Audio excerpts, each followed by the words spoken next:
येणार नाही।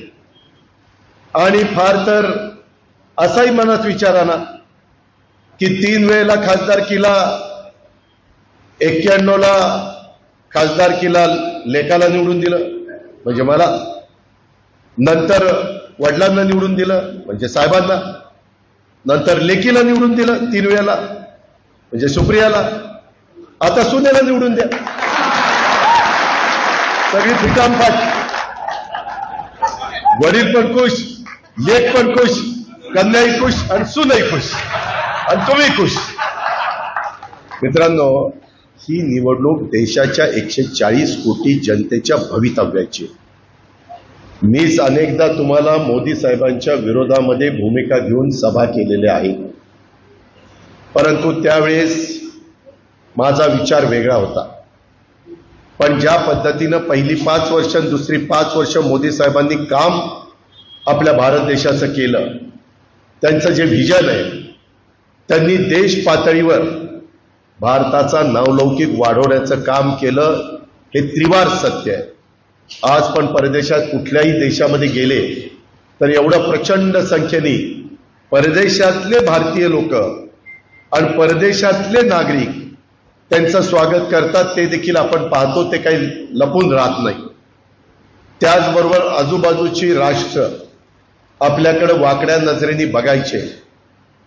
पुलवामाला ज्या पद्धतीनं त्यांनी तिथं धडा शिकवला, त्याच्यानंतर पाकिस्ताननी अक्षरशः त्यांचं कंबरड मोडलं। आज त्यांची अर्थव्यवस्था अतिशय खराब झालेली आहे।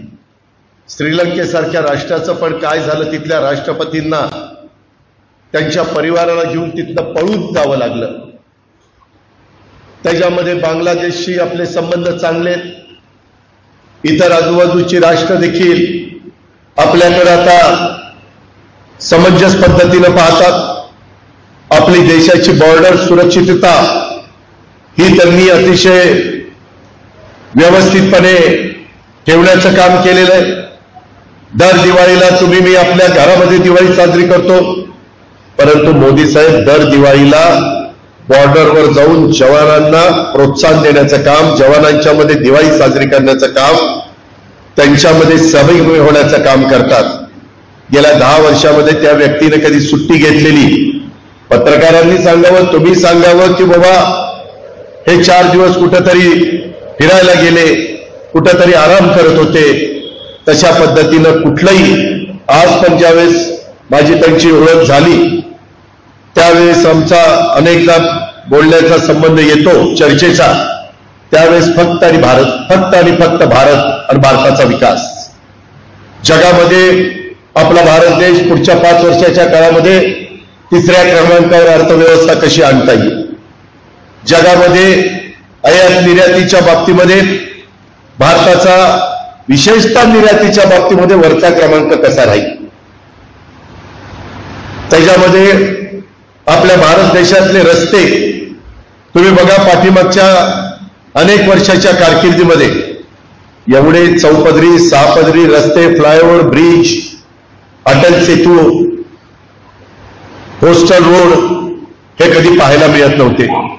अक्षरशः आता प्रचंड मोठ्या प्रमाणावर ही इन्फ्रास्ट्रक्चर उभा करण्याच्या करता भांडवली गुंतवणूक, जे माझे व्यापारी बंधू असतील त्यांच्या लक्षात येईल, ही भांडवली गुंतवणूक आहे। आज आता समृद्धी महामार्ग केला नागपूर आणि मुंबई, मित्रांनो तुम्हाला माहिती आहे, तो समृद्धी महामार्ग करत असताना तिथं 45,000 कोटी रुपये खर्च झाले। आज त्याच्यापेक्षा जास्त रक्कम देऊन तो रस्ता काही कंपन्या बीओटी तत्वावर मागतायत। म्हणजे नेहमी, आता देखील मी माझ्या 2 सहकार्यांच्या, किशोर मासाळ आणि डॉक्टर कोंबणे यांच्या 2 फॉर्च्युनर इथं पुजण्याचा प्रयत्न केला। त्यावेळेस आजची हिची किंमत काय आणि 5 वर्षांनी घ्यायची म्हटलं तर किंमत किती, नेहमी पुढे किंमत वाढत असते। आणि त्याच्यामुळे एवढं मोठ्या प्रमाणावर देशात पोर्ट म्हणजे बंदर, आपलं वाढवणचं पण बंदर आपण पालघरमध्ये करतोय, त्याच्यामध्ये पण ते म्हणले मी तुम्हाला निधी देतो। त्यांनी सांगितलं की जे मोठे प्रोजेक्ट आहेत त्याकरता केंद्र सरकार तुम्हाला निधी देईल। मग रेल्वे सारखे प्रश्न असू द्यात, महामेट्रो सारखे असू द्यात, बुलेट ट्रेन सारखे असू द्यात, विमानतळासारखे असू द्यात, विमानतळाची टर्मिनल बनवण्याच्या संदर्भातले असू द्यात, वेगवेगळ्या पद्धतीचे रोड्स, हे पालखी मार्ग, त्याला केंद्राचाच पैसा आहे. जो आपल्या बारामतीच्या बाहेरनं गेलेला आहे तो मी बाहेरनं मुद्दाम घेतला की बारामतीवर ताण येऊ नये, बाहेरच्या बाहेर ती वाहतूक व्हावी, बारामतीतल्या लोकांची वाहतुकीची कोंडी होऊ नये. या पद्धतीनं बारामतीच्या आजूबाजूला सगळीकडे रिंग रोड. मित्रांनो, तुम्हाला सगळ्यांना माहिती आहे, मी त्याचा साक्षीदार आहे. 15 वर्ष आपण प्रयत्न करतोय की आपलं शेवटचं स्टेशन बारामती आहे ते कुठंतरी पुढे जोडलं गेलं पाहिजे. Phaltan railway, Phaltan railway, Phaltan railway नुसती चर्चा चालली, परंतु काम काही होत नव्हतं. मी मध्ये मोदी साहेबांना भेटायला गेलो, त्यांना सांगितलं की मोदी साहेब, हे आमचं बारामतीचं दुखणं बरेच वर्ष रांकेला लागलं नाही. जाफर शरीफ साहेब असतील, त्याच्या संदर्भामधले अनेक जॉर्ज फर्नांडिस असतील, ममता बॅनर्जी असतील, लालू प्रसाद यादव असतील, किती सुरेश प्रभू असतील, किती रेल्वे मंत्र्यांची नावं घेऊ. सगळ्यांच्या काळामध्ये तिथं प्रयत्न झाला, परंतु कुणी त्याला प्रतिसाद दिला नाही. मला मोदी साहेबांनी सांगितलं की मी आता देशातले याच्यावर ऑनलाईन अनेक भूमिपूजन घेणार आहेत. मी त्याच्यामध्ये बारामती रेल्वेचं भूमिपूजन घेतो, ते काम मी तुम्हाला सुरू करून देतो. मित्रांनो, शेवटी समाजकारण, राजकारण कशा करता करायचं असतं? विरोधाला विरोध करून चालत नाही. अनेकदा आपल्यातल्या अनेकांनी एकमेकाला विरोध केला, अनेकदा आपण एकमेकाला बरोबर आलो. आम्ही नेहमी सांगतो, राजकारणामध्ये कायमचं दुश्मन कुणी नसतं, कायमचं शत्रू कुणी नसतं. दुश्मन शब्द चुकीचा आहे, शत्रू कुणी नसतं, आणि कायमचं मित्र पण कुणी नसतं. आणि त्याच्यामुळं साधारण आज देशाचा कल हा मोदी साहेबांना पंतप्रधान करण्याचा आहे. आणि मोदी साहेबांच्याही मनामध्ये त्यांनी त्या दिवशी 90 वर्ष आरबीआयला झाली म्हणून एक कार्यक्रम 2 तासाकरता ते मुंबईला आले होते. मी, एकनाथराव शिंदे, निर्मला सीतारामन, देवेंद्र फडणवीस आणि भागवत कराड असे काही आम्ही त्या संबंधित तिथं होतो. आरबीआयचे गव्हर्नर आणि सगळा उद्योगपती, मुकेश अंबानी, महिंद्रा अँड महिंद्रा, असे सगळे तिथं बसलेले होते. खूप उद्योगपती होते आणि त्यांना ते सांगत होते की आता मी निवडणुकीच्या सामोरं जातोय, परंतु ज्यावेळेस मतदान होईल आणि नंतर तिसऱ्यांदा मी माझ्या देशाच्या पंतप्रधान पदाची शपथ घेईल, पहिल्या 2 महिन्यामध्ये असे काही निर्णय मी देशाच्या करता घेईल की कायम देश मरणामध्ये ठेवेल, अशा प्रकारचे ते निर्णय. आणि सगळ्या समोरच्या मॉबनी, जे प्रचंड मोठे मोठे उद्योगपती आहे, सगळे अर्थव्यवस्थेतले अनेक तज्ज्ञ होते, सगळ्यांनी एवढा उत्स्फूर्त प्रतिसाद दिला की मी देखील त्यांच्याबरोबर स्टेजवर बसलेलो होतो, समोर ते पाहत होतो. शेवटी व्हिजन असणारं नेतृत्व असावं लागतं. बारामतीचा विकास जो झाला तो आपल्या सगळ्यांच्यामुळं व्हिजन होतं आपल्याला म्हणून झाला. आपण कधी कधी कॉम्प्रोमाइज केलं नाही. भिगवण रोड 8 पदरी करत असताना कुणाला काय वाटेल ह्याच्यामध्ये जर आपण डोकं खात बसलो असतो तर कधीच 8 पदरी झाला नसता. त्याच्यातला एक तुकडा पंचायत समितीपासून नटराजपर्यंत ती रेल्वेची जागा. मित्रांनो, त्याच्याकरता मी त्या सचिन सातवला दादा म्हणायचो की तू खासदारांना भेटायला जा आपल्या, आणि मुंबईत दिल्लीला जाऊन त्यांना म्हणा रेल्वे मंत्र्यांकडे चला आणि त्याची ती किंमत कमी करा. 7 कोटी रुपये सांगितले. 2 वर्ष झाली मी प्रयत्न करत होतो. तू कितीदा गेला रे मुंबईला? 5-6 वेळा गेला, काही काम झालं नाही. ह्याने केलं नाही का आणखी कुणी केलं नाही मला माहिती नाही. मी नंतर मी 7 तारखेला प्रवेश केल्यानंतर त्याच्या आधी थोड्याशा माझ्या त्यांच्या चर्चा चाललेल्या होत्या. 7 नाही 2 तारखेला शपथविधी घेतल्यानंतर 2 जूनला, आणि त्यानंतर मी त्यांच्याशी बोललो की माझं हे काम आहे. मला त्यांनी अमित भाईंनी एकाला फोन केला आणि सांगितलं कमीत कमी पैशामध्ये ते काम करून द्या, नगरपालिकेला जास्त भुर्दंड लावू नका. 7 कोटीवरून 1,35,00,000 काम झालं. बारामतीचे 5.5 कोटी रुपये वाचले ना, 5,65,00,000 रुपये वाचले. आणि नंतर मी ते काम तिथं पुढे सुरू केलेलं आहे. आता थोड्या दिवसात तो रस्ता त्या ठिकाणी होईल. मित्रांनो, शेवटी तुम्ही आम्ही पण आपला प्रपंच चालवत असताना इतक्या अडचणी येतात, परंतु नुसतंच घरात बसले अडचणी काही प्रश्न सुटत नाही. त्याच्याकरता पाठपुरावा करावा लागतो. ज्यांच्या हातामध्ये काम आहे त्यांच्या काम करण्याची मानसिकता असावी लागते. गेल्या 10 वर्षामध्ये केंद्राचं कुठलंही काम आपलं झालं नाही. फार मोठा आपल्याला फटका बसला. आता याच्यातले अनेक जण ऊस बागायतदार शेतकरी आहेत. ऊस बागायतदार शेतकऱ्यांच्यावर गेले 25 वर्ष इन्कम टॅक्सचा भुर्दंड होता. एकट्या माळेगाव सहकारी साखर कारखान्यावर 250 कोटी रुपये त्यांना भरावे लागणार होते. 250 कोटी रुपये. आम्ही खूपदा 20-1 वर्ष प्रणव मुखर्जींना भेटलो, एक अँथोनीला भेटलो, पी सुब्रमण्यमला भेटलो, नाही चिदंबरमला, पी चिदंबरम त्यांना भेटलो. इतक्यादा आम्ही जायचो, सगळे स्टे द्यायचे, पण ती टांगती तलवार काही काढली नाही. अलीकडच्या काळामध्ये हे सरकार आल्यावर अमितभाईंच्याकडे शिष्टमंडळ गेलं. अमितभाईंनी ते बघितलं. आपल्या महाराष्ट्रात जसा ऊस आहे तसा गुजरातमध्ये ऊस आहे. त्याच्यावर त्यांनाही त्याच्याबद्दलची जाणीव होती. त्यांनी सांगितलं, थांबा, मला एक 8 दिवस मार्ग काढायला वेळ द्या, मी नंतर तुम्हाला बोलून घेतो. नंतर त्यांनी बोलून घेतलं. 10,000 कोटीचा सगळ्या देशातल्या ऊस उत्पादक शेतकऱ्यांवर साखर कारखान्याचा जो इन्कम टॅक्स होता तो सगळा माफ केला. आता चेअरमन इथं 2 बसलेत, 1 आणि 2. त्यांना विचारा, 1 रुपया यांच्यावर आता इन्कम टॅक्सचा नाहीये. नुसतं तेवढं नाही केलं. आम्ही म्हणलं, साहेब, जर एखादा चांगला कारखाना चालवत असतील माळेगाव किंवा सोमेश्वर आणि त्यांचा FRP असेल 2900 किंवा 2950 आणि त्यांनी भाव दिला 3411, तर तुम्ही सरळ वरचे पैसे इन्कम टॅक्स म्हणून धरणार, कारण FRP पेक्षा जास्त भाव दिला. ते म्हणले बरोबर आहे. त्यांनी सांगितलं, मी ह्याच्यातनं मार्ग काढतो. काय मार्ग काढला?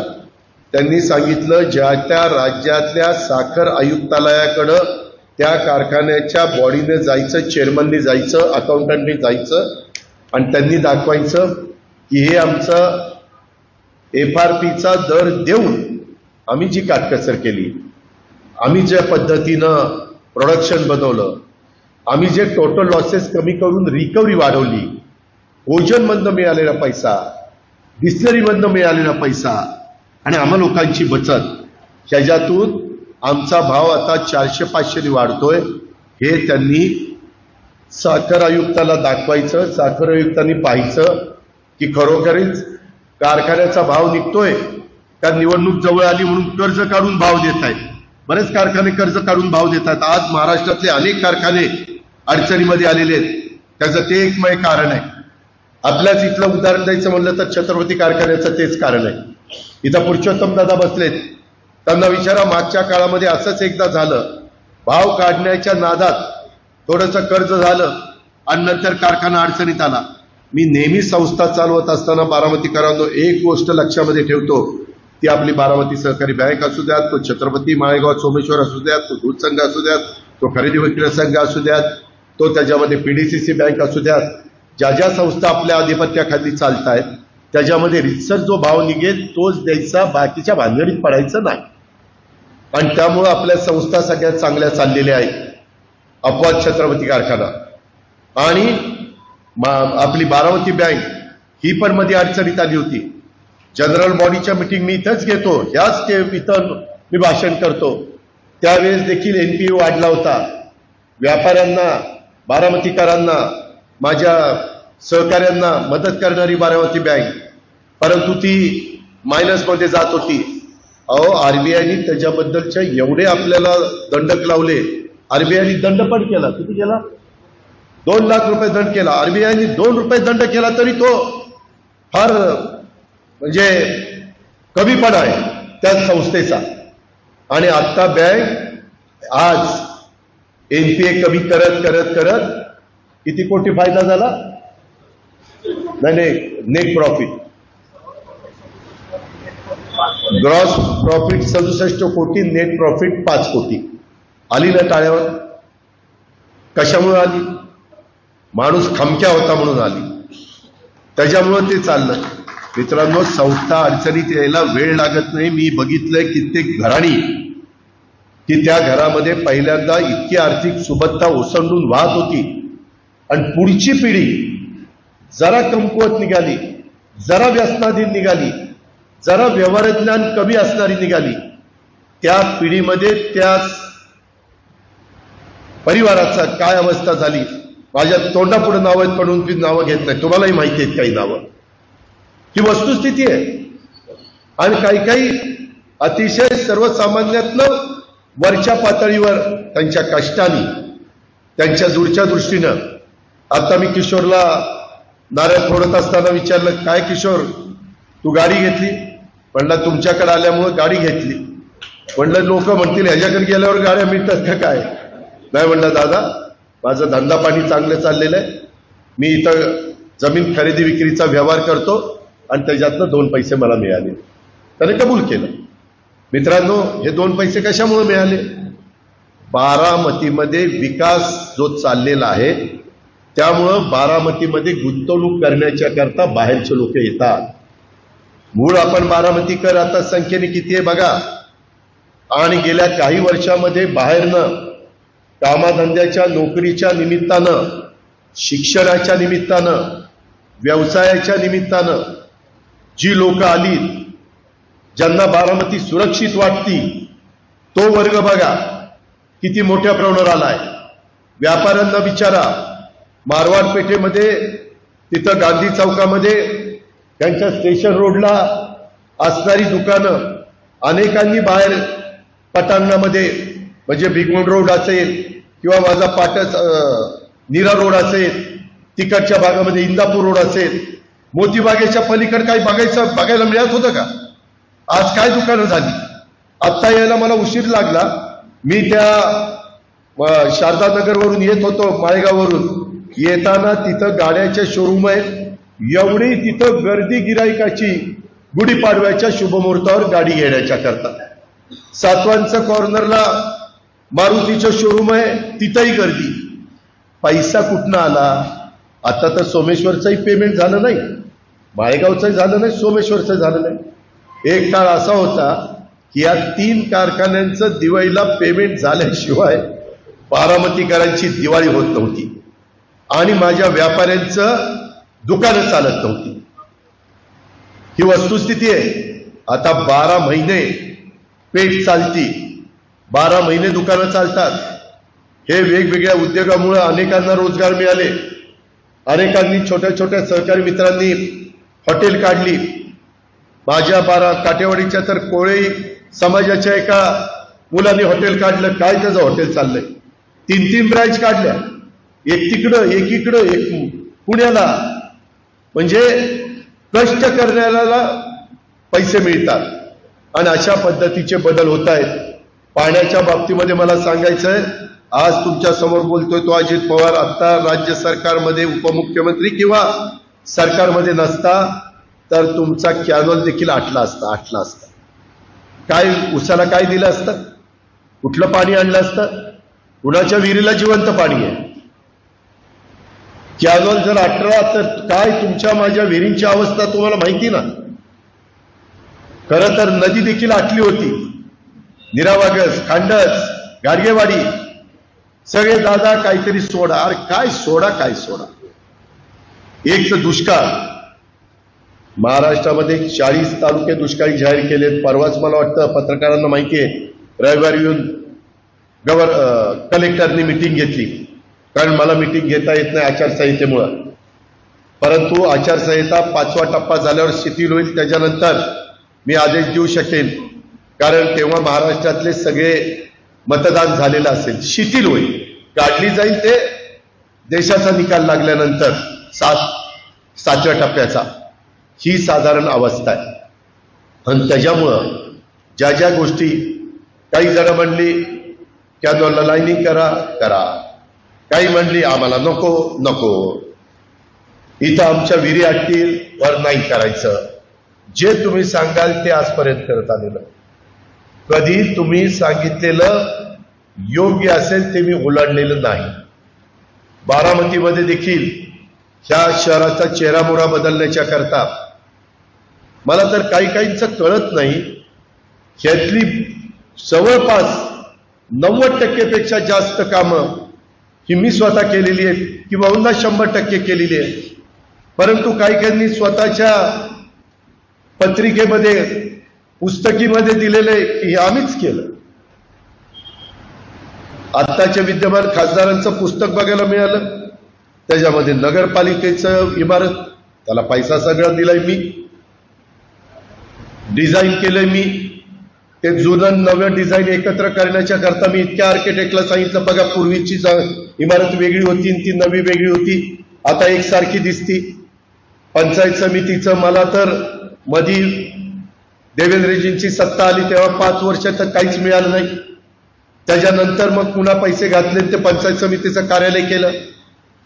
बस स्थानक 50 कोटी रुपयाचं बस स्थानक आज तुम्हाला सगळ्यांना अभिमान वाटेल अशा पद्धतीचं केलं. तिथं पोलिसांचे ऑफिसेस, तिथं पलीकडे लायब्ररी बिल्डिंग, त्या माझ्या कारकेलच्या करावागेच्या बरणपूरच्या माळावर काय होतं आता काय चित्र तिथं झालेलं आहे. तिथलं सगळं चित्र बदललेलं आहे, तिथले सगळे दर वाढलेले आहेत. तिथं आपल्या सहकारी संदीप बांदल आणि त्या ग्रुपनी तिथं मला वाटतं डी फार्मसी बी फार्मसी काढली, तिथंही चांगल्या पद्धतीनं मुलं यायला लागली. वेगवेगळी पोलीस स्टेशन केली, माळेगावचं असेल, सुप्याचं असेल, सुप्याची मंडळी आहेत, काय पोलीस स्टेशन तिथलं झालंय. रस्ते देखील काही ठिकाणी 4 पदरी, काही ठिकाणी 3 पदरी, काही ठिकाणी 6 पदरी, म्हणजे आपल्या पालखी मार्गाचे. त्याही संदर्भामध्ये नितीन गडकरी साहेब सगळ्यांनाच मदत करतात, आपल्याला पण त्यांनी मदत केली, त्याबद्दल त्यांना लाख लाख धन्यवाद. पण ह्या सगळ्या गोष्टी करत असताना किंवा इंडस्ट्रीची वाढ करण्याच्या करता मागा अधिकची जागा घेण्याचा प्रयत्न केला. MIDC मधल्या जवळपास जागा संपल्यात. खरं तर माझा विचार आहे की ज्या जागा वर्षानुवर्ष तशाच मोकळ्या पडलेल्या आहेत त्याच्यामध्ये कुठला तरी कायदा आणायचा आणि त्या ताब्यात MIDCने घ्यायच्या, मग MIDCनं ज्याला गरज आहे त्यांना विकायच्या, कारण त्या नुसत्याच पडू नये. आपली MIDC 88ला सुरू झाली, प्रत्यक्षात काम 90-95ला सुरू झालं आणि तरी देखील काही लोक म्हणतात की आम्हाला युनिट टाकायचं पण जागा नाही. ही सगळी अवस्था आहे.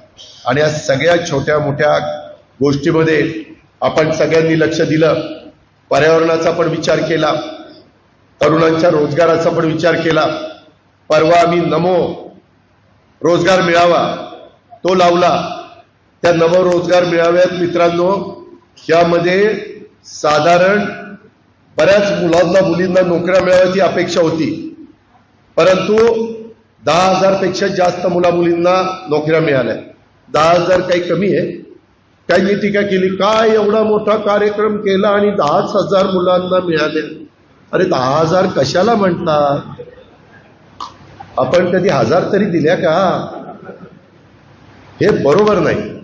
खरं तर दानत असावी, जे चांगलं झालं ते चांगलं केलं म्हणायची, परंतु ही सगळी एकंदरीत अवस्था, बऱ्याचशा गोष्टी मी तर अलीकडच्या काळामध्ये, आता काही जण म्हणाले की जनाई, शिरसाई, पुरंदर, मित्रांनो तिन्ही बाबतीमध्ये मी बजेटमध्ये तरतूद केली. 58 कोटीची कामं आता पुरंदरची निघतायत. पुरंदरमध्ये पुढचे पाणी आणण्याच्या करता अनेक ठिकाणी तरडोली असेल, वाकी असेल किंवा वेगवेगळ्या प्रकारचे तलाव असतील, तिथं CSR मधनं बोरकरवाडी असेल, इथं वेगवेगळ्या प्रकारे CSR मधनं निधी आणला, वडाणे असेल, त्या पद्धतीची कामं आपली चाललेली आहेत. त्याच्यामध्ये मी आता ते सोलरवर सगळं करणार आहे, जेणेकरून ते वीज बिलच यायला नको. त्याकरता पण यंदाच्या बजेटमध्ये आम्ही तरतूद केलेली आहे. यंदा महाराष्ट्र राज्य 8.5 लाख शेतकऱ्यांना सोलरवर शेती पंप देण्याचा धडक कार्यक्रम हातामध्ये घेतलाय. त्याच्यामध्ये आपल्याला पण डायरेक्ट इनडायरेक्ट फायदा होणार आहे. दिवसा लाईट मिळणार, रात्री लाईट नाही मिळणार कारण सूर्य मावळलेला असेल. परंतु दिवसा माझा शेतकरी पाणी शेताला देईल, रात्री घरी जाईल आणि बायका मुलांच्या मध्ये त्या ठिकाणी राहील. आता जसं रात्री आणि दिवसा, काही दिवस रात्री काही दिवस दिवसा, हे जे प्रमाण आहे ते पण त्याच्यातनं त्रास कमी होईल. अशा अनेक गोष्टी ह्या करत असताना मी तिकडं माझ्या एक गोष्ट लक्षात आली, पुरंदर उपसा सिंचन योजनेचं पाणी 12 महिने चालणार आहे. कारण पुणे आणि पिंपरी चिंचवडचे पाणी वापरतं, जवळपास 20-22 TMC पुणे वापरतं आणि जवळपास 6-7 TMC आपलं पिंपरी चिंचवड वापरतं. 30 TMC पाणी. 30 TMC पाणी म्हणजे किती पाणी माहिती का? आपलं वीर धरण आहे 9 TMCचं, 9 27, 3 वीर धरणं भरतील एवढं पाणी पुणे आणि त्याच्यापेक्षा थोडंसं जास्त, तेवढं पाणी पुणे आणि पिंपरी चिंचवडकरांना द्यावं लागतं. मी असू, तुम्ही असू, कुणी असू तर द्यावंच लागेल, कारण माणसं तिथं राहतात. आणि म्हणून आम्ही आता मुळशीचा परवा देवेंद्रजी इंदापूरला बोलले की खडकवासल्याच्या करता मुळशीचं पाणी पुणेकरांना प्यायला द्यायचं आणि त्याच्यातनं पाण्याची बचत करून खडकवासल्यामध्ये वरसगाव, पानशेत, खडकवासला, टेमघरचं पाणी दौंड तालुका, बारामती तालुका, इंदापूर तालुका, हवेली तालुक्याला त्या ठिकाणी द्यायचं. तशाच पद्धतीनं काही सहकारी मित्रांनी काही वेगळ्या सूचना केल्या, त्याही बद्दल माझं काम सुरू झालेलं आहे. मी परवा सभेमध्ये देखील सांगितलं सासवडच्या की गुंजवणुकीची जे काम रेंगाळलेले आहे ते करण्याच्या करता आम्ही तरतूद करू. उद्याच्या 11 तारखेला विजयराव शिवसेनेंनी माझी, एकनाथराव शिंदे साहेबांची आणि देवेंद्रजींची सभा घेतलेली आहे. त्या सभेमध्ये पण ते मागण्या करणार आहेत. त्या मागण्याच्या संदर्भामध्ये देखील आपण काय भूमिका आपली राहणार आहे ते सांगणार आहे. आपण शब्दांचे पक्के आहोत. मला काहीतरी करून मी आज तुम्हाला बारामतीकरांना सांगतो, त्या नाझऱ्यामध्ये पण मी पाणी आणणार आहे. माझ्या डोक्यात प्लॅन आहे. आणि ओव्हरफ्लोचं पाणी जे नदीला जातं आणि नदीवरून ते सगळ्या भागामध्ये म्हणजे खाली कर्नाटकाला जातं, ते पाणी गुंजवणीचं ओव्हरफ्लोचं पाणी पाईपलाईन पुढं करून पुरंदरपर्यंत येणारच आहे. जरा अजून पुढं करून नाझऱ्यात सोडायचं. नाझरं भरल्यानंतर माझे करा नदीचे बंधारे, ते सगळे बंधारे मी नवीन करायला घेतले. सगळे बंधारे नवीन करायला घेतले. बजेटमध्ये तरतूद झालेली आहे. पोपटच्या भाषेत ओके केलेलं आहे. त्याच्यामध्ये मी खालपर्यंत येतोय आणि बंधाऱ्यामध्ये तुम्हाला गेट टाकायची व्यवस्था करत नाही. त्याला वेगळी सिस्टीम आणलेली आहे. काय रे त्या अधिकाऱ्याचं नाव? रिटायर अधिकारी ना, कपोले नाही रे, मारवाडी.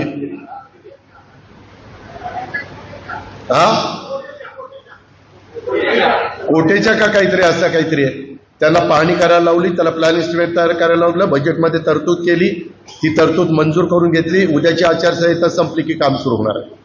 नदीचं पण व्यवस्थित काम करतो. जशी नीरा नदी, करा नदी माझ्या मेळ्यापासून मळदपर्यंतचं काम चाललंय तशा पद्धतीनं.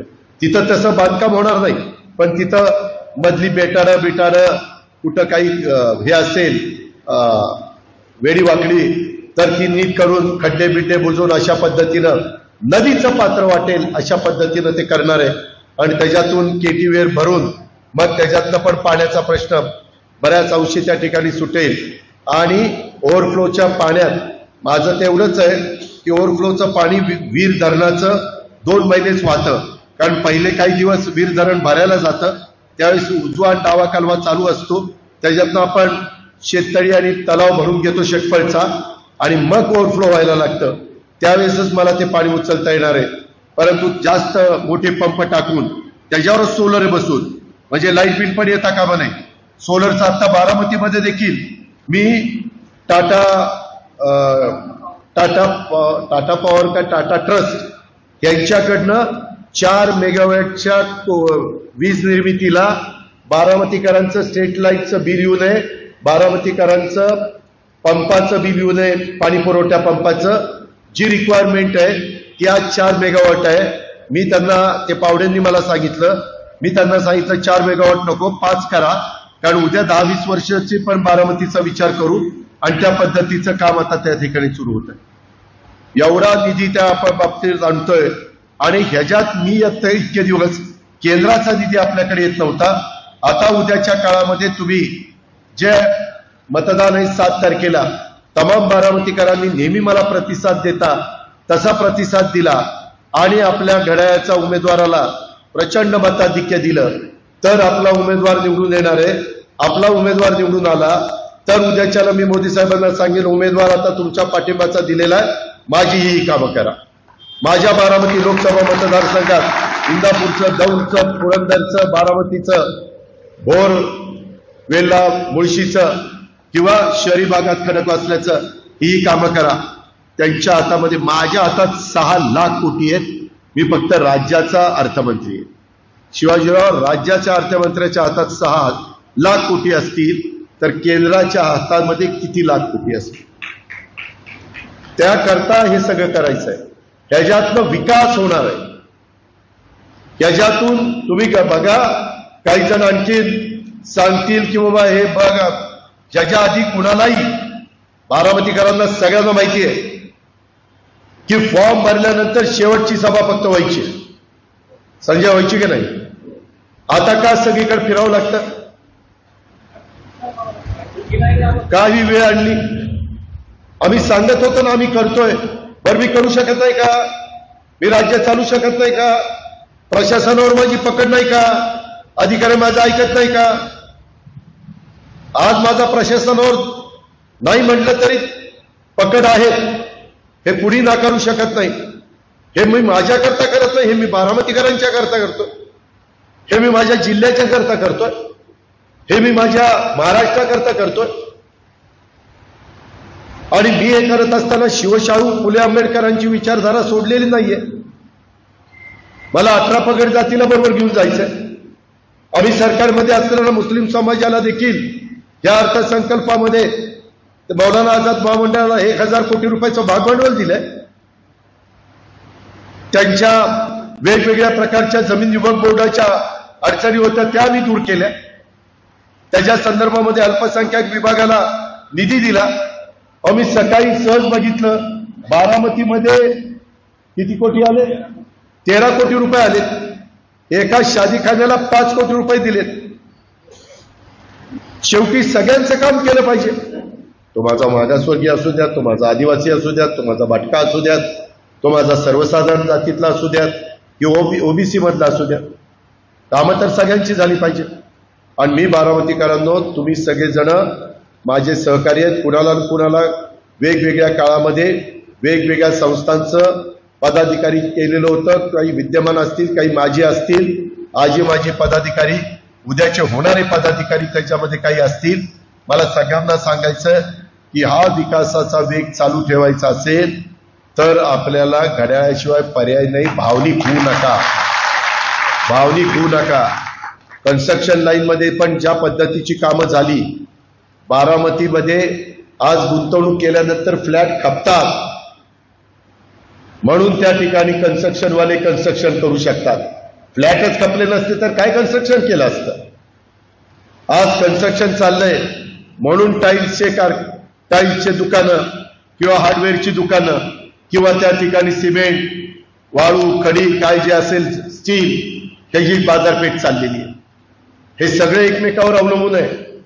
आज मी आपल्याला जाहीरपणे सांगतो, मी ज्यावेळेस 90 साली विद्या प्रतिष्ठानचं मला ट्रस्टी केलं त्यावेळेस 72 ते 90 किती वर्ष झाली? 28 वर्ष। नीट विचार करा, 28 वर्षात फक्त आणि फक्त इंग्रजी माध्यमाची इमारत झाली होती। 72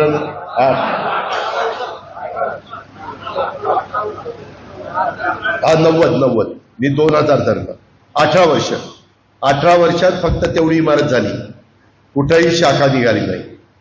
मी 90ला 91ला तुम्ही मला खासदार केलं आणि का तुमचा अनुष्ठोक, मला कुठलंही करायचं तर ते चांगलं झालं पाहिजे, उगीच करायचं म्हणून करायचं नाही। लोकांनी पण अभिमान वाटला पाहिजे, त्यांनी पाहुण्याला दाखवलं पाहिजे, बघ आमच्या बारामतीचं काम, अशा पद्धतीनं करायचं।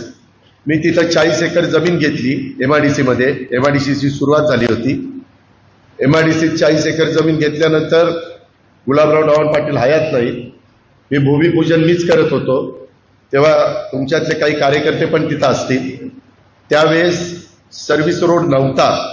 काय माझ्या मनात आलं कुणास ठाऊक की आता इथं मोठा कॉम्प्लेक्स आपण करणार आहे तर सर्व्हिस रोड असावा. मी त्यावेळेसच्या प्रांताला आणि MIDCच्या अधिकाऱ्याला सांगितलं, आत्ता मी भूमिपूजन केलं तरी माझा भिगवण बारामती रोड आहे, त्याच्या पलीकडे पण एक सर्व्हिस रोड टाका आणि इकडं पण ही एज्युकेशन इन्स्टिट्यूट आहे, इथं माझी मुलं मुली शाळेत जाय करणारे, गर्दी राहणारे, इकडेही एक सर्व्हिस रोड टाका. तेव्हा तो सर्व्हिस रोड टाकला. आणि नंतर आपण पंतप्रधानांना आणलं होतं तेव्हा ते सर्व्हिस रोड सगळे पूर्ण मी करून घेतले, झाडं लावून घेतली. तुम्ही सांगा, आपण ज्यावेळेस माझ्या हमाल मापाडी वंजारवाडीला आणि रुईला जायचे त्यावेळेस झाड तरी होतं काय रोडला? आज कसा रोड दिसतोय? शेवटी कुणाला तरी कष्ट घ्यावे लागतात, प्रयत्न करावे लागतात, तेव्हा त्या ठिकाणी हे सगळं उभं राहत असतं. आणि तिथं मग मी पहिलं आर्ट सायन्स कॉमर्स कॉलेज मंजूर करून घेतलं. मला त्यावेळेस काही जण म्हणले PC कॉलेज आहे ना, काय गरज आहे? म्हणलं बारामतीला पुढं लागेल. पहिल्या वर्षी मला नाही मुलं मिळाली. मला साहेबांनी सांगितलं होतं मुलं नाही मिळणार, खरं झालं.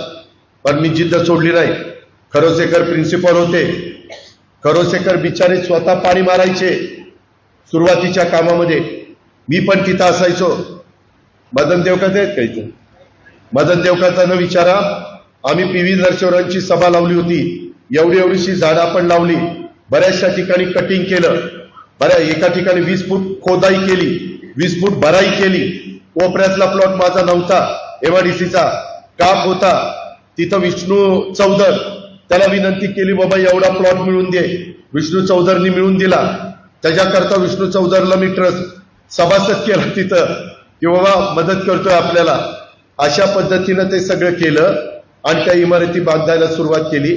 मित्रांनो, आज तिथं 25,000 मुलं मुली शिकतात आणि त्याच्यामुळं बारामतीमध्ये आर्थिक सुबत्ता आली. कारण TC कॉलेजचा स्टाफ, माझ्या विद्यानगरीचा स्टाफ, माझ्या MESचा स्टाफ, आमच्या शाहूचा स्टाफ, आमच्या शारदानगरचा स्टाफ, आमच्या माळेगाव शैक्षणिक संकुलचा स्टाफ, या सगळ्या गोष्टी आपण त्या ठिकाणी केल्या. आणि त्याच्यातनं एक मेडिकल हब जसं मी केलं तसं एज्युकेशन हब बारामतीमध्ये झालं. मेडिकल कॉलेज, आयुर्वेदिक कॉलेज, ह्या सगळ्या हे कशात? ह्याच्यात केंद्राचा पैसा नव्हता. तानाजीराव, तुम्ही म्हणाल कशा करता? आता ह्याला आमदारकी असताना खासदारकी कशाला पाहिजे? केंद्राचा पैसा आणायला खासदारकी पाहिजे. केंद्राचा निधी आणला तर ह्याच्या कितीपेक्षा कितीतरी पटीनं माझ्या बारामती लोकसभा मतदारसंघाचा कायापालट होणार आहे. इकॉनॉमी विकर सेक्शनची घरं आता मंजूर झालेली आहेत. माझा धनगर समाज असू द्यात, माझा रामोशी समाज असू द्यात, वडार समाज असू द्यात, मागासवर्गीय समाज असू द्यात, सगळ्या घटकाला आता घरांचा कार्यक्रम मोदी साहेबांनी दिलेला आहे. आपण तो कार्यक्रम आणू. परवा म्हणजे गेल्या महिन्यात मी त्यांच्याबरोबर 30,000 घरं त्यांनी त्या सोलापूरमध्ये दिली बीडी कामगारांना. 15,000 घरांना चाव्या द्यायच्या कार्यक्रमाला मी होतो. 15,000 चाव्या द्यायच्या. 5-5 घरं लोक धरली तर 15-75 पाऊण लाख लोकांची व्यवस्था झाली. तशी माझ्या भागात 15,000 नाही, परंतु कुठं कुठं 1000, 500, 200 होईल ना. इथनं पाठवायचं जबाबदारी माझी आणि तिकडंच मंजूर करून घ्यायची जबाबदारी नवरा बायकोची. रामभाऊ बघू नका, काळजीच करू नका. अजिबात ही काही स्वप्न दाखवत नाही. जे केलंय त्याच्यामध्ये अधिक चांगल्या पद्धतीनं करायचं, कारण तेवढी धमक आणि ताकद केंद्रामध्ये पंतप्रधान असणाऱ्या नरेंद्र मोदींच्या मध्ये आहे. आणि त्या विकासाची जोड माझ्या बारामती लोकसभा मतदारसंघाला मिळाली तर माझाही पाण्याचा प्रश्न, शेतीचा असेल, कुठलाही असेल ते सुटेल.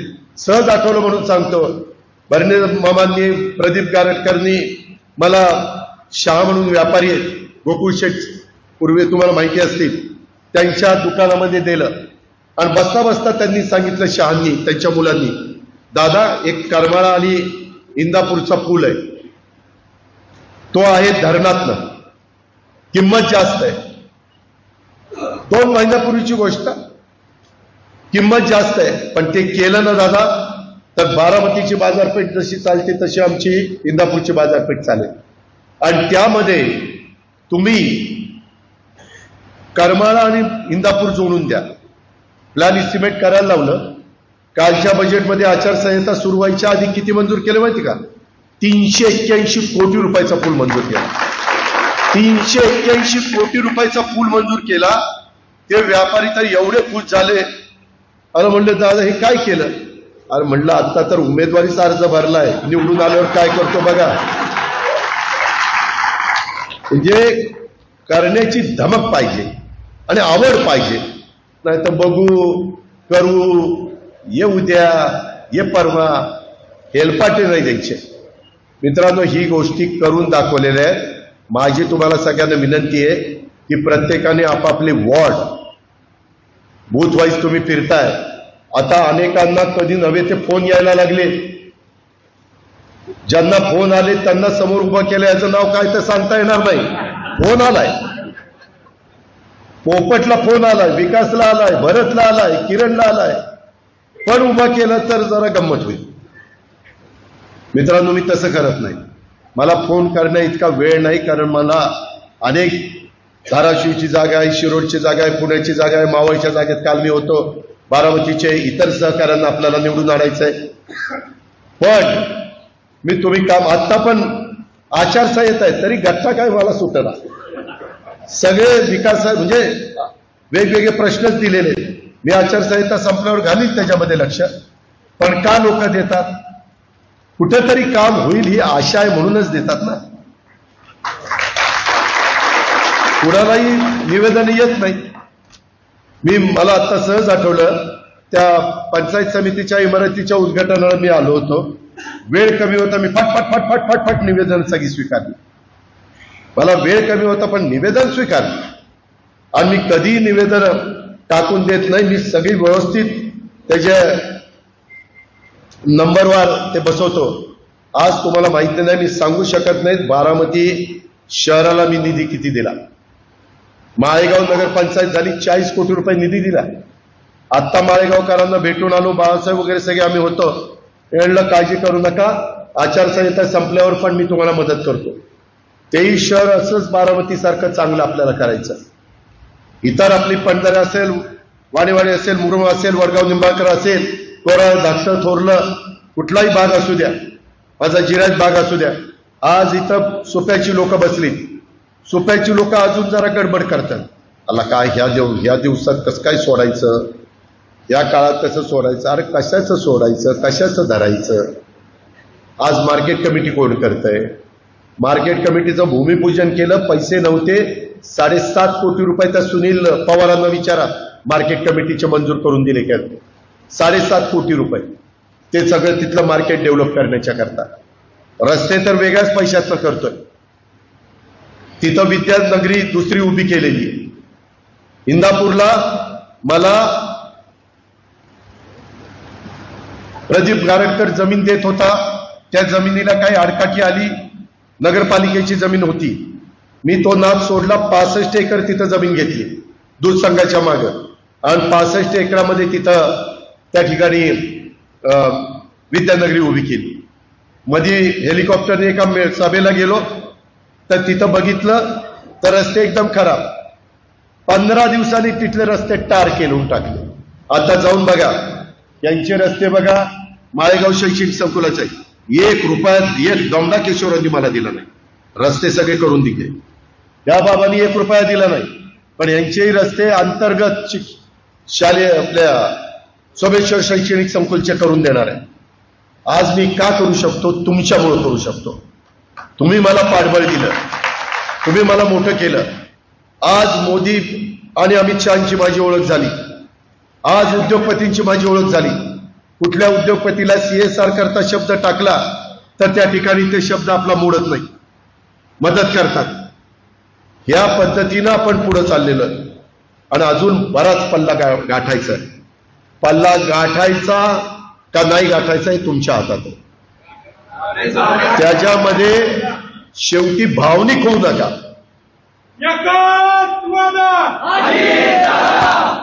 यामध्ये कृपा करून भावनिक होऊ नका. काही काही गावांच्या मध्ये जरा वेगळं चाललेलं आहे. काय रे करायचं, कसं रे करायचं, या वयात कसं करायचं, तसं नाही. प्रत्येकाला भरभरून तुम्ही दिलेलं आहे.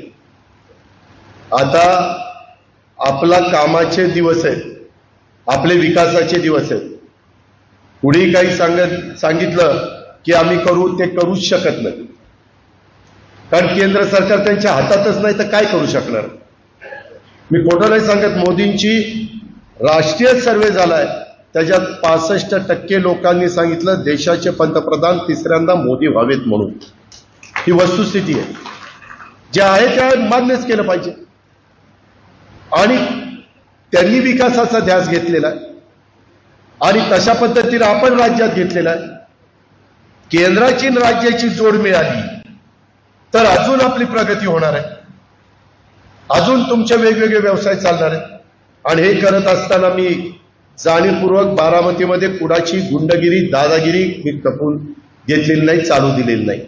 आजच मला काही सहकार्यांनी मग भेटून सांगितलं कोण कोयता गँग वगैरे. मी आता डिपार्टमेंटला सांगणार आहे ते सगळ्या कोयता गँगचा बंदोबस्त करा आणि त्यांच्यावर तडीपार आणि मोकाची कारवाई करा. अजिबात सोडायचं नाही. माझ्या बारामतीमध्ये राहत असणाऱ्या अल्पसंख्याक असू द्यात, संख्येने कमी असणारा समाज असू द्यात, त्याला सुरक्षितच वाटलं पाहिजे. त्याला आज अजिबात वाटता कामा नये की मला कुणी वाली नाही. ज्याला कुणी वाली नाही त्याला अजित पवार वाली. ही गोष्ट तुम्ही लक्षामध्ये ठेवा. काय कशाचा? अरे वेड्या, तुझा खाजगी फ्लॅट आहे, माझ्याकडनं घेतला का फ्लॅट? हा, मग तू बिल्डरकडनं फ्लॅट घेतला, तुला कळायला पाहिजे होतं तो बिल्डर फ्लॅट द्यायच्या लायकीचा आहे का नाही. तू मला सल्ला विचारला असता ही बिल्डरकडनं फ्लॅट घेऊ का, तर मी सांगितलं असतं असल्याकडनं फ्लॅट घेऊ नको. हे काही उत्तर स्वतः आपण चुका करायच्या नसतात. मला तर अलीकडनं काही वसुली करायला लावतात की दादा आम्ही याला माल दिलेला आहे या अमक्या अमक्या कारखान्याला, त्याला जरा फोन करून सांगा आमचं बिल द्यायला. अरे माल देताना विचार करणं त्या कारखान्याची ऐपत आहे का पैसे द्यायची. त्याच्या संदर्भामध्ये ठीक आहे, मी तुमचा लोकप्रतिनिधी आहे, पण घरगडी तर नाही ना. उद्या लोटायला लावाल, ही लोट इथं जरा साफसफाई कर. जे व्यवहारी असेल ते मला सांगा, तुम्हाला नंतर भेट, मी त्याच्या संदर्भामध्ये माहिती घेईल. कारण तू ज्यांच्याबद्दल तक्रार करतोय त्यालाही मला विचारावं लागेल. समजा राजेंद्र बद्दल तक्रार, राजेंद्र तुझ्याबद्दल ही तक्रार आहे, तुझं काय म्हणणं आहे? वैजनाथ तुझं काय म्हणणं आहे? लालासाहेब तुझं काय म्हणणं आहे? लक्ष्मण तुझं काय? मला म्हणावं लागेल ना. एकतर्फी ऐकून हे जर खरंच आहे असं मानलं तर काय सगळं आबादी आबादच होईल. तरी देखील तू मला भेट, मी उद्या सकाळी पण घरी अर्ली मॉर्निंग, आणि त्या पद्धतीनं त्याच्यामध्ये मी लक्ष घालीन. मित्रांनो, ह्या प्रकारे आपण पुढे जाऊया. मी पुन्हा पुन्हा सांगतो, भावनिक होऊ नका. अजून राहिलेल्याही काही काळामध्ये वेगवेगळ्या गावात माझं आपल्याला सगळ्यांना सांगणं आहे, शहरामध्ये राहत असणाऱ्यांनी आपापले वॉर्ड बघा, वॉर्डच्या बाहेर जाऊ नका. गावोगावच्या लोकांनी आपलं गावच सांभाळा. उगेच आम्ही सुप्याचा निघालो कुठलं तर कारकेलला, आणि कारकेलच्यानी सुटायचं कुठं रे? सिद्धेश्वर निंबोडीला चाललो. काय गटून आहे तिथं? तिथं आहे ना बाकीची पोपटराव आहेत, बाकीची आहेत, करतील ना काम. त्याच्यामुळं आपापल्या भागातच थांबा. वाणेवाडीकरांनी तिथंच थांबा, पोपटराव ज्यांनी मुरुमवाल्यांनी तिथंच थांबा. अजून कोण जरा वेगळं काम करत असेल तर समजून सांगा. बाबा रे, ज्या त्यावेळेस जे ते काम करू शकतील अशांना निवडून द्यायचं असतं. कधी काही बाका प्रसंग येतो त्याला त्या ठिकाणी विचारपूर्वक तोंड द्यावं लागतं. त्याच्या संदर्भामध्ये वेगवेगळ्या भागात अजून काही जण, कधी माझ्या निवडणुकीत कधी माझी भावंड फिरली नाही राव, आता गर्रा गर्रा गर्रा फिरायला लागली, पायाला बिंगडी बांधल्यासारखं. अरे तुमचा भाऊ होता तेव्हा तुम्हाला फिरावंसं नाही रे वाटलं, आणि आता उद्याच्याला मतदान झाल्यावर परत फिरायला जाणार आहे तुम्ही? तिथं परत अजित पवार आणि अजित पवारचेच कार्यकर्ते, दुसरं कुणी येणार नाही. हे नुसतं उद्घाटकेच आहे. ते कसं पावसाळ्यामध्ये छत्र्या उगवतात ना, तसल्या छत्र्या उगवल्यात की मतदान झालं की सगळ्या छत्र्या पार परदेशात हवाई सफर करायला जातील. सगळ्यांना तीच सवय आहे. आणि मी तुम्हाला सांगतो, मी अजून पण फार तोलून मापून बोलतो. एकदा जर मी तोंड उघडलं ना, ह्याच्यातल्या कित्येक लोकांना फिरता येणार नाही. फिरता तोंड दाखवता येणार नाही. जाहीर माझा त्यांना सांगायचं आहे. उगीच मी गप्पा बसलो म्हणजे फार वळवळ करता काय?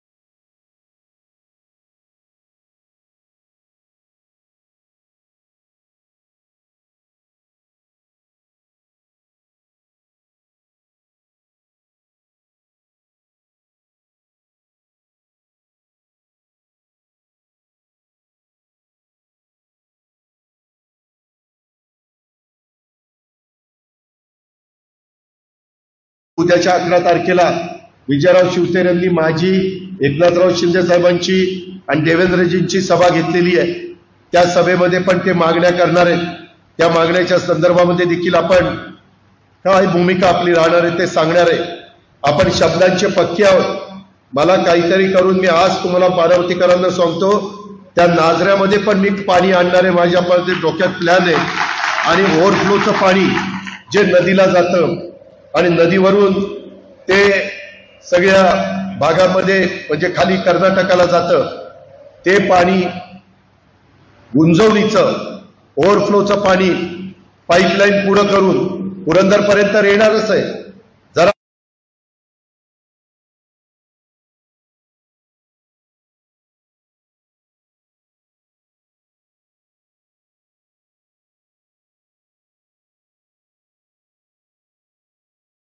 राहिलेत, बरेच राहिले.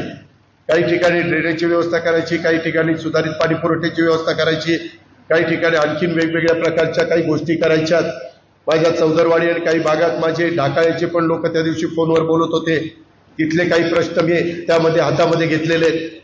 आणि त्याच्यातनं आज मी का अधिकारवाणीनं सांगतो की बाबा, आपल्या हातात अर्थसंकल्प आहे. उद्याच्या 10 जूनला किंवा 15 जूनला जेव्हा काही अधिवेशन सुरू होईल त्यावेळेस त्याला निधी देण्याचे आपल्यामध्ये ताकद आहे आणि म्हणून आपण ते करू शकणार आहे. अशा पद्धतीची ही सगळी कामं चाललेली आहेत. आज काही जण म्हणतात मी पक्ष चोरला. मी पक्ष चोरला नाही. उद्याच्याला घरातल्या शिवाजीराव इथं बसले आणि उद्याच्याला शिवाजीरावांच्या नंतर पुढच्या पिढीनं ते काम हातात घेतलं तर शिवाजीरावांनी म्हणायचं ते काम माझ्या पुढच्या पिढीनं चोरलं. अहो, त्यांच्याच हातात जाणार होतं. चोरलं काय? चोरलं. त्यांचा अधिकार होता ना. आणि माझा एकटाच आहे का? छगन भुजबळ होते, हसन मुश्रीफ होते, दिलीप वळसे पाटील होते, प्रफुल्ल पटेल होते, धनंजय मुंडे होते. आज 80% आमदार माझ्या बरोबर जातात. मी काय त्या आमदारांना पैसे दिले म्हणून जातात? काहीतरी आम्ही जे काही लाईन धरलेली आहे, आम्ही जी काही भूमिका घेतलेली आहे ते पटली म्हणूनच जातात ना. तुम्ही म्हणाल ते सगळं 100% बरोबर. तुम्ही म्हणायचं 2014ला भाजपला पाठिंबा, भाजपला पाठिंबा म्हणायचं, आता मागा, आता 19ला पाठिंबा, पुन्हा मागा. असं कसं चालेल? असं नाही चालत. आणि त्यामुळं मी कधी कुणाला अडचणीमध्ये आणणार नाही. पण प्रत्येकाने पुढं मतदान करत असताना पुढची कामं करण्याची धमक आणि ताकद ही कुणामध्ये आहे एवढं तर डोळ्यासमोर आणण्याचा तुम्हाला अधिकार आहे. अजून कमीत कमी मी सांगतोय लक्ष्मण, कमीत कमी 10 वर्ष अजून काम कोण करू शकतं? तुपे ही वस्तुस्थिती आहे ना. ही तर कोणी नाकारू शकत नाही. मी फार 20 वर्ष सांगत नाही. आणि त्याकरता माझ्या जीवाभावाच्या सगळ्या सहकाऱ्यांना, कार्यकर्त्यांना, माझ्या महायुतीचे घटक असणाऱ्या सर्वांना, आमच्या देवेंद्र फडणवीसांनी पण अनेकांना मिटिंग घेऊन समजावून 4 गोष्टी सांगितल्या, त्यांनी ऐकल्यात. आणि आत्ताच्या घडीला बारामतीकरांनो, बारामतीचं काय करायचं ते तुमच्या हातात आहे, परंतु राहिलेल्या 5 विधानसभा मतदारसंघामध्ये आपला उमेदवार हा आघाडीवरच राहणार आहे. तुम्ही म्हणाल कसं, तिथं हर्षवर्धन पाटील, दत्तामामा भरणे, दशरथदादा माने आणि मला पण मानणारी काहीतरी 4-2 तर असतील की नाही का? काहीच नाही मानणार. ती सगळी आम्ही एकत्र आहोत. इथं रमेश आप्पा थोरात, वासुदेवराव काळे, राहुल कुल आणि बाकीचे सगळे, तिथं आमचा पण काही खारीचा वाटा असेल का नाही? इकडं विजयराव शिवतरे सभा घेत आहेत 11 तारखेला. त्यांनी मला दाखवले, कुणाकुणाचे फोन आले. मित्रांनो, मला इतकं वाईट वाटलं, काही लोकांनी रात्री फोन करून माघार घेऊ नको, तू फॉर्म ठेव. तुम्हाला दाखवले ना ते नंबर कुणाचे होते. तुम्ही म्हणाल काय राव, कुठल्या पातळीवर राजकारण चाललं, कुठल्या थराला राजकारण चाललं. मला दाखवले, एकनाथरावांना दाखवले, देवेंद्रजींना दाखवले. बरं, आलेले फोन तुम्हाला, जर गणेशला रात्री मी 11:30-12ला फोन केला तर गणेशच्या ह्याच्यात येतोच ना माझा नंबर, ते तर दाखवून राहत नाही. म्हणजे इतकं वाईट वाटलं राव, मी ज्यांच्याकरता जीवाचं रान केलं, काही बाकीचं बघितलं नाही, आणि ह्या पद्धतीने इतक्या खालच्या पातळीवर राजकारण चाललंय. तिथं विजयराव शिवतरे, तिथं दादा जाधवरावांचे चिरंजीव, ते भाजपचे नेते, तिथं राष्ट्रवादी काँग्रेस, दिगंबर दुर्गाडे, जालिंदर कामथे, अशोकराव टेकवाडे हे सगळे भाजपमध्ये सहकारी आहेत. मित्रांनो, तिथं मी दादा जाधवरावांना भेटायला गेलो, दादा जाधवरावांना भेटलो आणि दादा जाधवरावांची तब्येतीची विचारपूस केली, कारण मी त्यांच्याबरोबर 5 टर्म आमदार म्हणून काम केलं होतं. दादा जाधवरावांना मी विचारलं कशी तब्येत काय, त्यावेळेला अजित मी बसून माझं व्यवस्थित चाललंय, पण मी इथं 25 वर्ष आमदारकी केली, मी माझ्या गाडीत बसून काही लोकांना भेटणार आहे. म्हणजे प्रमुख लोक गावाची असतात ना, की ज्यांच्या मागे जरा एक वजन असतं, आणि त्यांना जाऊन भेटणार आहे आणि त्यांना सांगणार आहे की सुनेत्राव पवारांना आपल्याला मतदान करायचं. म्हणलं कशाला नाही, तो महायुतीचा उमेदवार आहे म्हणून तर करायचंच. पण मला त्यांनी एक आठवण सांगितली. म्हणले अजित, मी 69 वर्षाचा होतो, 69, आणि 69 वर्षाचा असताना तुझ्या काकांनी म्हणजेच पवार साहेबांनी 2 सभेमध्ये हा गडी म्हातारा झालाय, ह्या गड्याला बाजार दाखवा, आपल्याकडं बैल असल्यानंतर, बैल म्हातारा झाल्यानंतर आपण बाजार दाखवतो, अशा पद्धतीची मी त्यांना दैवत म्हणले मागायचो.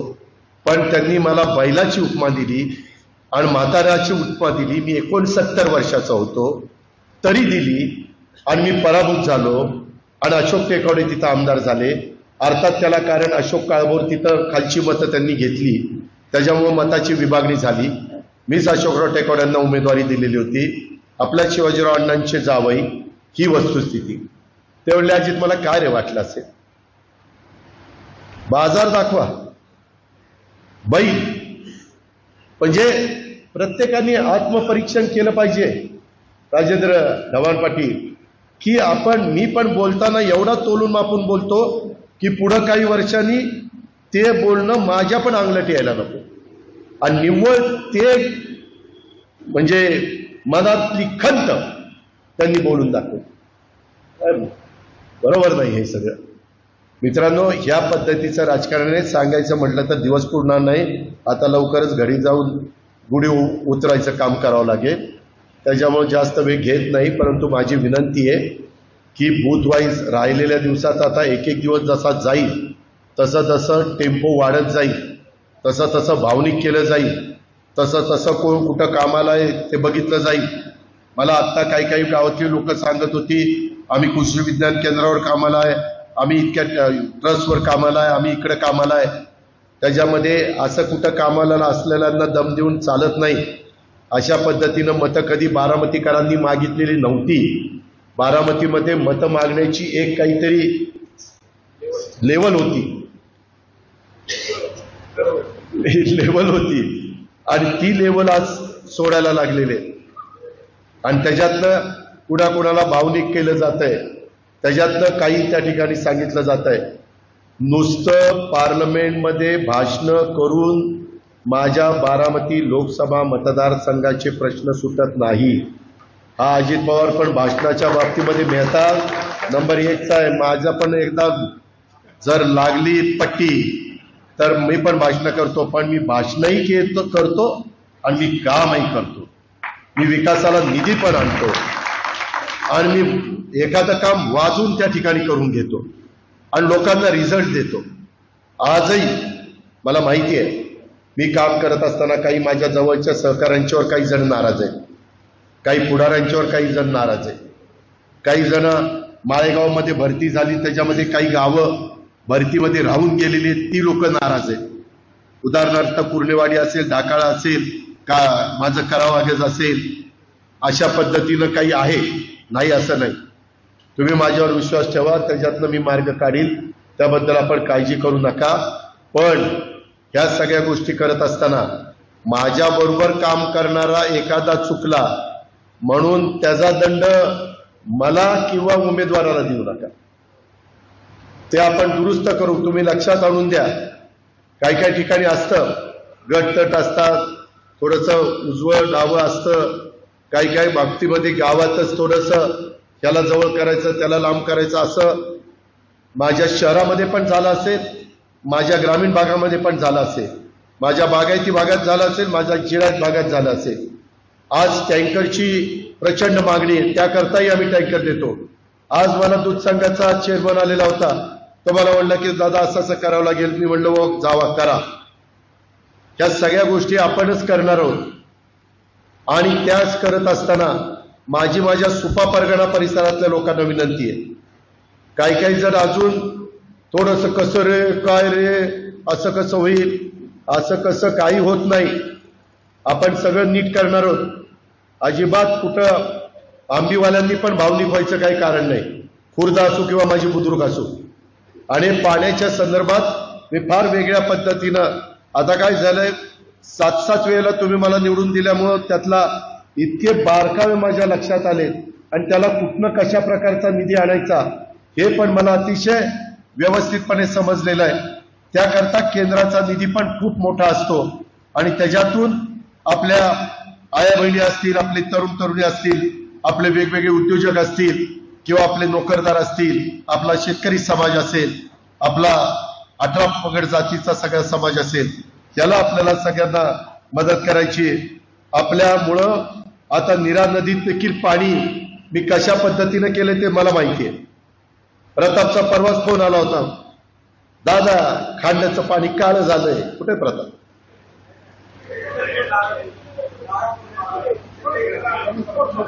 हा काळं झालंय.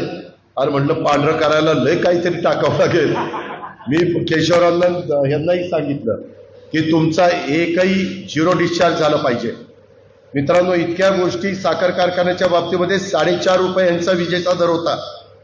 परवाच्या कॅबिनेटला आचारसंहितेच्या आधी 6 रुपये केला का नाही विचारा त्यांना.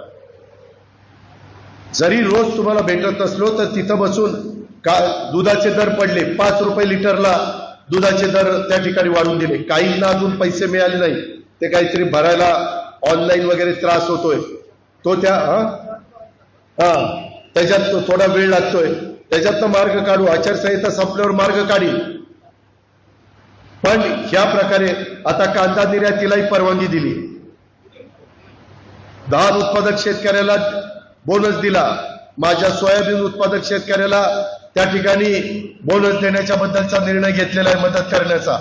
जो माझा शेतकरी अडचणीत येईल तिथं तिथं कशा पद्धतीनं मार्ग काढता येईल, 0% व्याजाने पीक कर्ज किंवा त्या ठिकाणी 1 रुपयामध्ये त्यांचा पीक विमा, अशा कितीतरी गोष्टी मला तुम्हाला सांगता येतील.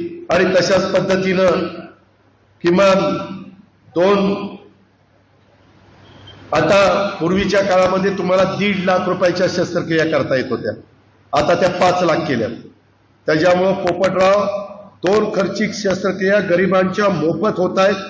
बारामतीकरांनी हे विसरता कामा नये. रुग्ण मित्र अशा पद्धतीनं मागं आम्ही पण काम करत होता, बाकीचे पण आता काम करतायत. आत्ता माझ्याकडं रसाळ आला होता, त्याच्याकरता कुठे आहे का इथं, त्याच्याकरता मी फोन केला तिथं, त्याचं बिल सांगितलं काहीतरी 8 का 9 लाख रुपये, बरोबर ना. आणि तो म्हणला दादा निम्म करायला लावा, त्याच्या बहिणीच असणार आहे, निम्म करायला लावा. मी त्या डॉक्टरांना फोन केला, म्हणलं निम्म करा. त्याच्यामध्ये मी बाकीचा आकडा बोललो नाही. त्या डॉक्टरने पठ्ठ्याने काय केलं, ते 8 लाखाचं बिल केलं 16 लाख, आणि याला म्हणले दादांमुळे 50% कमी केले, 8 लाख रुपये भर. आता त्यांनी सांगितल्यावर आत घेतला, त्याला माळेगावला विचारा, त्या शरद दत्तोबाच्या सोसायटीत फोन केला डॉक्टरला, म्हणलं का रे फार जोर आला काय, मला जर वाकड्या शिरायचं म्हणलं तर दवाखाना बंद करीन, एवढ्या चुकीच्या गोष्टी होतील. तो म्हणला माफ करा. त्याने 6.5 लाख रुपये भरले, 2.5 लाख परत देतो, 4 लाखात काम करतो.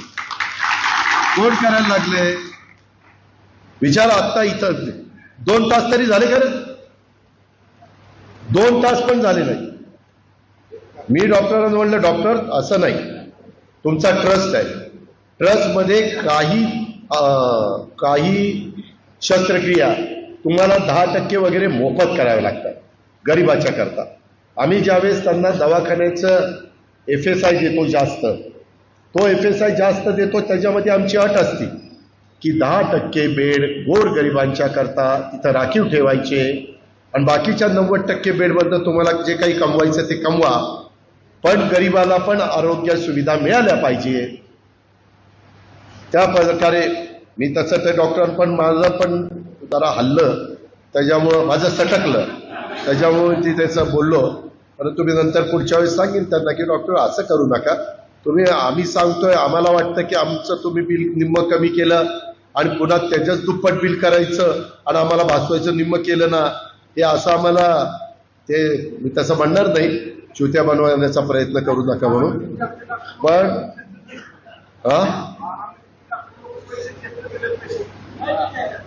आपल्याला डॉक्टरांची गरज आहे, जरा बस. अहो सोमनाथराव, त्याच्याकरता आपलं महिलांचं मेडिकल, आमचं महिला हॉस्पिटल आहे, त्याच्याकरता आमचं सिल्वर ज्युबिली, आमचं म्हणजे आपलं सिल्वर ज्युबिली हॉस्पिटल आहे, आपलं रोईचं 100 बेडचं हॉस्पिटलचं काम चाललेलं आहे, आपलं आयुर्वेदिक हॉस्पिटल आता अंतिम टप्प्यामध्ये आहे, आपलं सुप्याचं हॉस्पिटल आहे, सुपेकरांना विचारा कसं हॉस्पिटलचं काम चाललंय. आत्ता परवा बरं झालं आठवलं, ही बाबा माझ्याकडं दिलीप खैरे, आणि तेवढं सांगतो आणि संपवतो, दिलीप खैरे आणि पुरुषोत्तम दादा जगताप, मला वेळ झाला, रात्री 1:30 वाजले होते. मला 1:30 वाजता मंत्रालयातनं नाही, एका अधिकाऱ्याचा फोन आला, दादा मार्च एंडिंग आलंय आणि जिथं मेडिकल हॉस्पिटल महाराष्ट्रात आहे तिथं 25 ते 30 किलोमीटरच्या हद्दीमध्ये एक हॉस्पिटल देता येतं, आणि कुणाचाच प्रस्ताव आला नाही. तुम्हाला देता आला तर बघा, तुम्हाला कुणाला द्यायचं असेल तर.